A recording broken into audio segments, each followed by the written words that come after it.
I'm going to explain Volcano, and there is quite a few parts to it. So first you have the eruption and the projectiles. Eruption is when you cast it.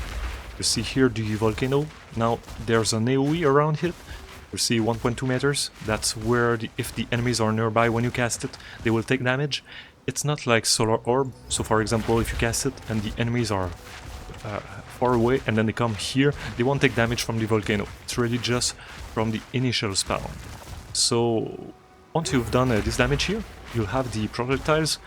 The projectiles are once every 0.5 seconds multiplied by 8, so you have 16 projectiles over the duration of the Volcano, but you also have initial projectiles, so 3 here. So these 3 can see them as soon as you cast, so it's like instant for the 3 first ones, and afterwards once every 0.5 seconds. Now there's also a channeling part, so if you channel it, you'll have more projectiles at the initial spray, so the tree will improve. If we go here, you see initial eruption fires 4 additional projectiles per additional stage, and you can get up to 4 stages. You see here channeling hands when reaching 4 stages, so you can add 4 multiplied by 3, so you can add 12 projectiles to the initial tree here. So I'm going to just cast it, hold it, and you see that's going to be 15 initial projectiles followed by once every 0.5 seconds again. Now the initial damage that you deal with the eruption will also improve by the channeling. So you see here 150 more eruption damage per additional stage, so you can get up to stage 4, so that's plus 3 multiplied by 150%, so you can add 450% damage to the eruption if you hold the channeling and you get to stage 4 like this. So bam, that explodes, plus 450%. The projectiles deal the same damage as usual, but you just spawn 15 of them instead of the initial 3.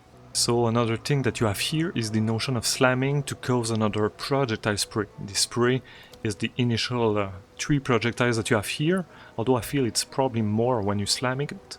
And the easiest way to slam at first is with the bear form, so you'll go here, Fear Slam. It's going to be a slam on the ground with bear form. I'm going to show you, so the tree there, I'm going to become a bear, and you see the spray here, and I feel like it's maybe 6, I'm not sure. It feels like more than 3. But there doesn't seem to be a difference if you channel it to the max and then slam. So it's not going to be 15, it's still like something like, I feel probably 6, I'm not sure. Now for the support gems, you should probably try out Burden 1 first. It's going to improve the damage for each second that you spend channeling, and it's going to work on both the eruption damage and the projectiles damage. I'm going to show you here. I'll equip this on the Volcano, and then we'll look at the damage here.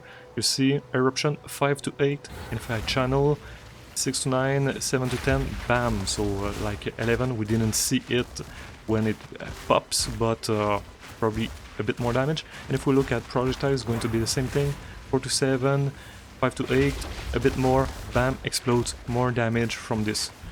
I'll go back to the support gems.